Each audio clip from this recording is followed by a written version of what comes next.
Welcome back, everyone. Today we are diving into what is arguably the most psychologically taxing and strategically dense chapter of Boruto 2 Blue Vortex to date. Chapter 33 isn't just an action sequence, it is a masterclass in tension, subverting every expectation of how a modern power creep battle should conclude. Instead of the flashy city-level explosions we've grown accustomed to, we are treated to a gritty, vintage-style victory that relies on raw strategy and a disturbing amount of emotional manipulation. The narrative core of this chapter revolves around a chilling realization. Kashin Koji and Boruto looked at a timeline featuring a full-blown village-level massacre and decided the only path toward a good ending was to use a child as a tactical pawn. We are witnessing the systematic gaslighting of Inojin Yamanaka, Ino and Sai's only son. Koji pushes this young shinobi toward a literal sacrifice play, all while having the cold audacity to offer a prayer for his success. It is a horror movie edited down for runtime, and the stakes have never felt more personal or more dangerous. We open the chapter in the eye of the storm. While 1,000 Mamushi clones stare down our exhausted heroes, Boruto's priorities have shifted entirely. He isn't focused on the looming threat, he is holding the unconscious body of Sarada Uchiha. The visual detail here is brutal. Blood is pouring from her eye, and we learn that this isn't just standard Mangekyou strain. The blood vessels inside the eye itself literally popped during the use of her Ohirume. Ikamoto uses this moment to plant seeds of genuine dread in the reader's mind. Himawari, despite her healing abilities, admits she has no idea how this damage will affect Sarada's vision long term. This serves two critical narrative functions. 1. It establishes a very real fear of Sarada's eventual blindness. 2. It sets the stage for a major payoff regarding the mysterious conversation Boruto and Sasuke had during the time skip about the Mangekyou Sharingan. The chapter is masterfully bookended by this medical tension. We begin with the desperate attempt to save Sarada's sight and end with a similar focus on healing, creating a structural mirror tactic that emphasizes the fragility of our heroes. While the physical battle rages, the psychological war is won in the dialogue between Kashin Koji and Inojin. Koji, the eternal pragmatist, proves he is unburdened by the emotional attachments that paralyze leaders like Shikamaru. He begins a layered process of conditioning Inojin for the sacrifice to come. Koji explains his 10 Directions ability, a Shinjutsu belonging to Shibai that allows him to see millions of possible futures. He tells Inojin that by teaching him the mind transmission formation jutsu 4 days ago, they actually shifted the timeline. He claims that because Inojin learned the technique sooner than he should have, a new, more dangerous branch was created where Mamushi arrived ahead of schedule. This is textbook gaslighting. It forces Inojin to carry the burden of the entire massacre, making him feel responsible for the very crisis he is trying to solve. Koji's philosophy is pure consequentialism. The end justifies the means, even if those means involve mentally breaking a child to ensure he makes the right choice later. Amato, watching silently, realizes exactly what Koji has become, a man who has joined the ranks of god-tier threats like Code and Ida. On the battlefield, the action is relentless, but it's a battle of attrition. Demon is a one-man army, blowing heads off clones and kicking them through the air with raw physical strength. However, Mamushi is the ultimate video game boss. For every 10 clones Demon destroys, Mamushi replaces them and adds more. We also see the vulnerability of Ada. She isn't a brawler, she is a girl thrust into a gore-filled nightmare she was never meant to handle. When she is nearly captured, Boruto has to step in, using Sasuke's sword to defend her in an unwinnable situation that mirrors Sasuke's own last stand against Code. The most telling moment occurs when Boruto's stoic mask finally slips. For a brief second, we see that he is still just a 15-year-old child. In this dire moment, he turns to the adults for a solution, clinging to the childhood illusion that the adults always know what to do. But Shikamaru is frozen. He has run every scenario in his head and reached the same conclusion as his son, Shikadai. They are absolutely cooked. Every child on that field is there on Shikamaru's orders, and as Hokage, he has to face the reality that he might be the one getting them killed. The conclusion of the Mamushi fight is perhaps the most Naruto moment in the entire sequel series. While the fandom expected a massive, over-the-top explosion to wipe out the 1,000 clones, the victory was achieved through creative, low-level ninjutsu. Inojin realizes that despite the thousands of bodies, there is a single core consciousness controlling the collective. Using the mind transfer jutsu, Jutsu, a basic technique. He seizes control of the entire army. The brilliance lies in the follow-up. Inojin knows that Demon's reflection power triggers based on the killing intent or specific thoughts of an attacker. While controlling the clones, Inojin thinks a single focused thought, "I'm going to destroy both of your eyes." Because Inojin is linked to the entire collective, that one thought triggers a massive reflection back through every single clone simultaneously. It is a C-rank jutsu acting as a thumbscrew to an arc boss. However, the cost is physical. Inojin's own eyes bleed and are crushed by the feedback, requiring Himawari to rush to his aid to stop the bleeding. This victory was a team effort, fulfilling Ikemoto's desire for more grounded strategic combat reminiscent of Naruto Part 1. The final beat of the chapter is a profound thematic statement on identity. As the dust settles, Boruto moves to claim the Thorn Soul bulb left behind by Bug. Kawaki, confused and cynical, asks why he would bother saving someone he doesn't even know, especially a Kara outer like Bug.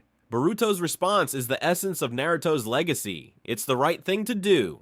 The visual storytelling here is masterfully subtle. Throughout the chapter, Ikemoto hides a specific detail until this very moment. Boruto's original ninja headband, the one he earned as Naruto's son, is currently fastened to Kawaki's belt buckle. The irony is sharp. Kawaki has the name, the family, and the physical symbol of the Uzumaki heir, but it is Boruto who is actually living out the ideals of a true shinobi. Boruto is the outsider, yet he is the only one acting with the selfless compassion of the 7th Hokage. While the battle is won, the war is escalating. Boruto's act of kindness toward Bug's soul may have just opened a new door for disaster. As the chapter ends, a claw mark forms on Bug's tree. Code is back, he is watching, and he has been waiting 2 entire arcs to crash out. Boruto's mission to save everyone, as noble as it is, might have just led their greatest predator straight to those helping him. Koji's good future is still a horror movie, and we are only just reaching the second act.